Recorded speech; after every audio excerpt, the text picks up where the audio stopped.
Welcome to the Be Smart About Art podcast, delivered by yours truly, Susan J Mumford. This episode provides insight into getting private sponsorship, highlighting a real-life story of my own. Enjoy. I was recently in a conversation with an arts fundraiser. We were discussing the ins and outs of solo practitioners, larger arts organizations, and charities alike in terms of attaining funding. Do you wonder what is the number one reason many people, and organizations included, don't get private sponsorship?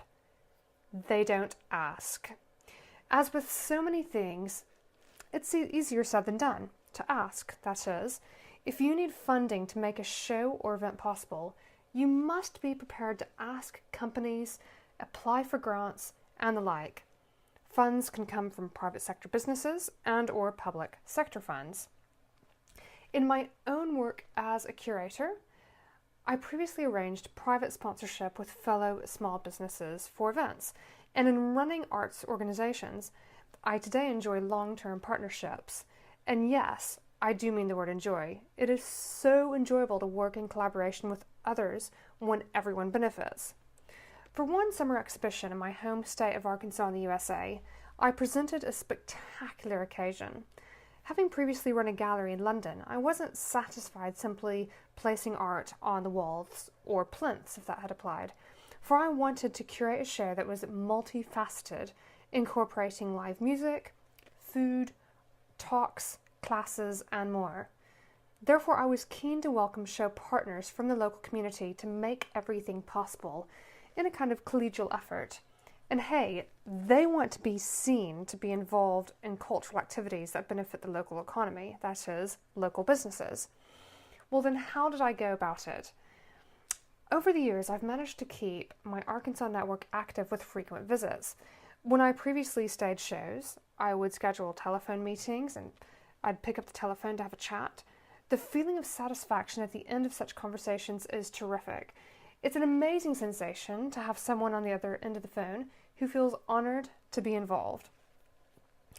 As one particular show had a theme of artists crossing borders, there was a seeming opportunity for a local travel agent to get involved. Accordingly, I picked up the telephone to a decision maker who I personally knew at a reputable travel agency in Arkansas. The scariest part? Well, picking up the telephone itself. Once I overcame that hurdle and managed to actually make the telephone call and got through to that decision maker, I was greatly relieved by the response. What did she say? Yes, we would love to sponsor. How much money would you like? Goodness, how amazing. And that very question, in fact, that she asked, that is, how much would you like, that goes to show the importance of having figures at the ready as well. It's helpful to remember that our normal world, that is, the arts, is a foreign and exotic land to many. To have a company's brand associated with newsworthy creative endeavors is often welcome. Budget providing, of course. People want to be part of your show, and your job is to provide the opportunity itself. Well, then when you think of private sponsors to approach, consider what you will require for the show. Invitations, frames, refreshments, travel costs, you name it. Put together a budget and think about potential types of sponsors and who you know. Crucially, also consider what value you will offer in return. And I don't only mean providing a logo on an invitation and a website. It's often not enough. What other real return on value can you offer? Perhaps with events for their own clients? There are so many things that you can do.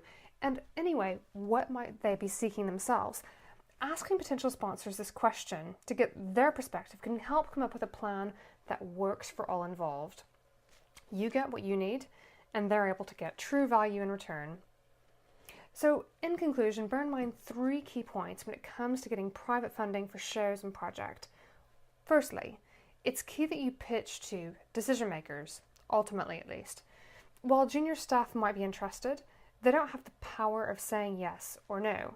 This is where your own network comes in of great importance, either directly or by introduction. Secondly, provide real benefits for sponsors. Thirdly, ask for funding. Easier said than done? Perhaps. However, the response can be surprising, as in my experience. Many thanks for listening. Stay tuned for future episodes and browse previous editions at Be Smart About Art. We're here to help you thrive in a changing art world. Art is your life. Make it your living.